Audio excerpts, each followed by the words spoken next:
Welcome to the podcast de Philippe.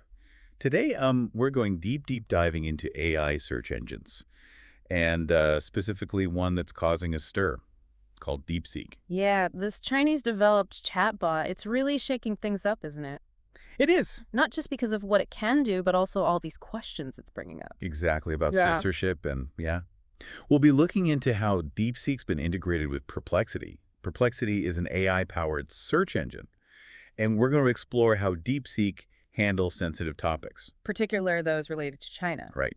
And we'll be testing Perplexity with DeepSeek as the engine, kind of looking at what's happening in the background with censorship. Yeah, and we'll uncover some really interesting inconsistencies. Oh, yeah. And we'll try and figure out what they tell us about the future of information. In the age of AI, don't forget to like the video and subscribe to LM Podcast de Philippe on YouTube.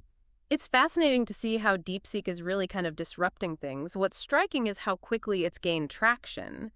Yeah. And I think a lot of that has to do with its significantly lower development costs compared to some of the big players like ChatGPT. Right. This cost effectiveness has definitely turned heads. Oh, it has. And there's been a lot of buzz around DeepSeek. Our sources indicate that Microsoft and OpenAI are even looking into possible data theft. And Meta's even put together what they're calling a war room to analyze how it all works. Yeah. But for this deep dive, what's really got us intrigued is DeepSeek's integration into Perplexity. Right, the AI-powered search engine. Yeah. And that integration brings up some important questions, especially when it comes to censorship. Exactly. I mean, given that DeepSeek was developed in China, where the government, has tight control over information, Yeah. it's natural to wonder if those restrictions extend to its use on Perplexity. That's exactly what we wanted to find out, so we put it to the test. Using Perplexity's ProSearch, which lets us use DeepSeek's R1 model. The R1 model, this is their latest one. It lets them give more, complex, nuanced responses. And we asked a very direct question. We asked, are DeepSeek's answers censored by the Chinese government? And the answer was surprising. It was. Perplexity, powered by DeepSeek, stated, yes, DeepSeek is clearly subject to censorship by the Chinese government. And it went on to list specific topics that are off limits. Wow. Now, that's a stark contrast to the response we got when we asked the same question, Yeah. but directly through DeepSeek's mobile app? Yeah, it was like DeepSeek had two personalities. Through the app, instead of answering the question directly, it deflected with a very generic statement about not being able to answer. Huh. So interesting. This is where it gets really fascinating. I think the location of the servers, the ones hosting the DeepSeek model used by Perplexity, might be playing a role here. Okay. These servers are in the US and the EU, not in China. So Perplexity's made a deliberate choice to host their version of DeepSeek outside of China.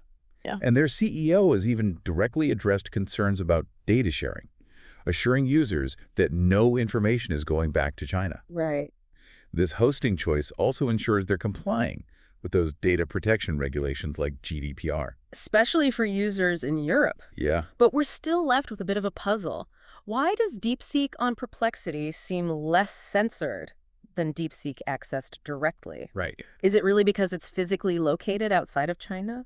Or could it be that DeepSeek adapts its responses based on, who's asking and where the question's coming from? To explore this a bit more, we also tested Perplexity with DeepSeek on another sensitive topic, the Tiananmen Square protests, an event that's heavily censored within China. What happened? Well, the results were surprising. Really? Perplexity using DeepSeek gave us a detailed and uncensored account of the events, pulling information from a whole bunch of sources. So this seems to back up the idea that DeepSeek on Perplexity, it's giving us information that would likely be blocked within China. Yeah. It makes you wonder, is this a strategy by DeepSeek? Yeah. To present a different face to the world? Yeah. Or is it genuinely operating with fewer constraints because it's hosted outside of China? It's a really interesting question. To understand this a little better, we should take a look at some additional sources. They might shed some light on this whole phenomenon. Okay. It's interesting to think about how Perplexity's use of DeepSeek has sparked a wider conversation about AI development globally. Absolutely. It's a key part of a much larger discussion. Yeah. Some of the sources we've been looking at, they point to DeepSeek as a potential shift in the balance of power. With Chinese-developed AI emerging as a real contender on the world stage. Yeah, it has been fascinating to see the different reactions Yeah. to all this. Some are excited about the possibilities that DeepSeek offers, particularly its open source nature and the potential for collaboration. But others are raising concerns about the ethical implications, Right. especially around censorship Right. and potential biases within the model. It's not just about DeepSeek itself, it's about what it represents. Yeah. This is challenging the assumption that American companies will always be the leaders in AI. And it raises some tough questions about control over information in this age of AI. Yeah, who gets to decide what we see and what stays hidden? How do we make sure that AI is being used responsibly and ethically? These are questions that need to be discussed globally. Definitely. And it's clear that this is just the beginning. Yeah. It's going to be complex, and the conversation will keep evolving. Before we wrap up this first part of our deep dive, let's recap what we've learned so far. We started by looking at what DeepSeek is and the excitement it's causing in the tech world. And then we dug into its integration with Perplexity and how it handles censorship. And we found this interesting inconsistency where DeepSeek on Perplexity seems less restricted than when you access it directly. Right. And we think this difference in behavior might be because of where those servers are located. Right, exactly. We also saw that DeepSeek on Perplexity gave us uncensored information about the Tiananmen Square protests, which, raises more questions about its varying degrees of censorship. It really seems like where the AI model is physically located might actually affect its output. It's a key takeaway for our listeners. Yeah. As we move forward, we'll keep exploring these complexities and unpack the implications of DeepSeek's emergence on the global AI stage. Okay. Stay tuned for part 2, where we'll dive deeper into the technical side of things and look at DeepSeek's potential impact on the future of search and how we access information. Okay, sounds good. Don't forget to like the video and subscribe to Le Podcast de Philippe on YouTube. We'll be back soon with more insights and analysis on this fascinating topic. Picking up where we left off, the location of these AI models and the data they're trained on, it's crucial to understanding how they behave. It's like that old saying, you are what you eat. But for AI, it's more like, you are what you're trained on. Right. The data set that's used to train an AI model, it shapes how it sees the world, its biases, its limitations. It's a good analogy. Think of it like if you only read books from one country. Yeah. Your perspective would be limited to that country's viewpoints. Right. And in the same way, an AI trained mainly on data from one region, it will reflect that region's information landscape, including any censorship. So if a model is mainly trained on data from within China, it's going to reflect the information landscape in China, including any censorship restrictions. And that brings us to DeepSeek's development. And the data it was trained on, we know it's Chinese developed, but the specifics of its training data are still sort of a black box. Yeah, that lack of transparency, it just adds another layer to this whole thing. Yeah. Without knowing exactly what DeepSeek was trained on, it's hard to fully assess its potential biases or understand, how much it might be reflecting the Chinese government's views. That's a good point. It's also important to remember that DeepSeek's being promoted as open source. So theoretically, anyone can access and modify its code. That's a big deal, and it's one reason why DeepSeek is generating so much interest. Right. Open source AI, it has the potential to really democratize these powerful technologies, Yeah. to foster collaboration and innovation from developers all over the world. I agree. But that open source nature, as exciting as it is, it also raises concerns about potential misuse. Oh, absolutely. If anyone can tinker with the code, what's stopping someone from creating a version of DeepSeek that's even more biased or prone to spreading misinformation? That's a valid point, and it really underlines the need for responsible AI development and ethical considerations, right? Right. We need safeguards, guidelines to make sure that open source AI is used for good, Yeah. not for harmful purposes. It feels like we're entering a new era Yeah, where the development and use of AI is becoming much more decentralized. that's exactly it. DeepSeek is a clear signal that the AI landscape is shifting. Yeah. We're moving away from this world where a few American tech giants call all the shots.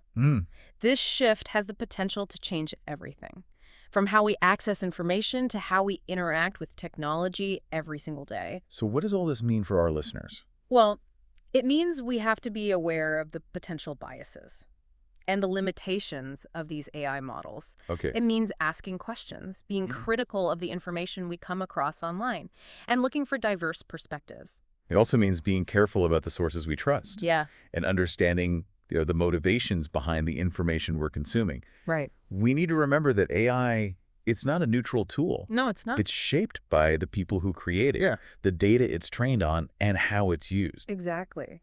DeepSeek highlights this very point. It does. AI development, it's not limited to one place anymore, or controlled by just a few companies. Right. So as we navigate this new landscape, it's important to stay informed, think critically, and demand transparency from those who are developing and using these technologies. Absolutely.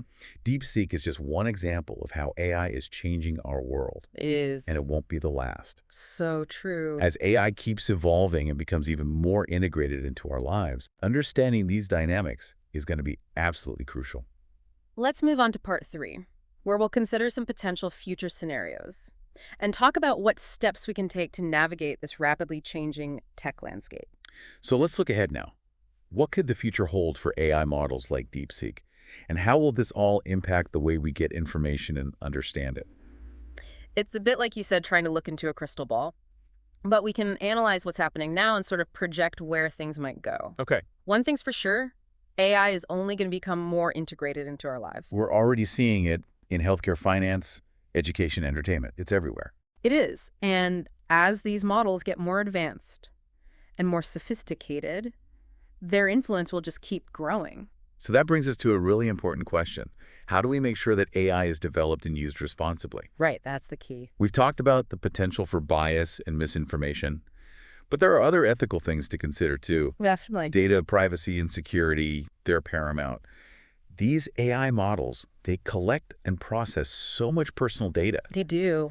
We need really strong safeguards in place to protect people's privacy and prevent misuse of that information. Absolutely. And transparency is crucial too. Yeah. We need to understand how these models actually work, what data they're trained on, how they make decisions. Right. Without that transparency, it's really hard to trust AI systems and hold them accountable. Absolutely. And then there's the impact on jobs. As AI starts doing things that humans used to do, we need to be prepared for that shift. We need to make sure people have the skills and training to succeed in this new AI-driven world. So what can we do as individuals to navigate all of this? The first thing is to stay informed about AI developments and what they could mean for us. I agree. Knowledge is power. The more we know about AI, the better prepared we'll be. Exactly. We need to be able to have these discussions and advocate for responsible AI. Right. We also need to sharpen our critical thinking skills. Okay. When you see information that's been created or filtered by AI, question it, consider the source, and try to find different viewpoints. And don't be afraid to ask questions. Demand transparency from the companies and organizations developing and using AI. Ask about their models, the data they use, the steps they're taking to reduce risks. This deep dive into DeepSeek has been really fascinating. It's clear that this is just the start of a much bigger conversation about AI's role in society and the choices we face, as individuals and as a global community. It has been fascinating. And as we go forward, it's important to remember AI is a tool. It can be used for good or for bad. And it's our responsibility to shape how it develops and ensure it's used to create a better world, a more just, equitable, and sustainable world. Couldn't agree more. So what stood out to you most during this deep dive? Let us know. We'd love to hear your thoughts. Thanks for joining us on Le Podcast de Philippe. Don't forget to like the video and subscribe to Le Podcast de Philippe on YouTube. We'll be back soon with more deep dives into the most interesting and important topics of our time.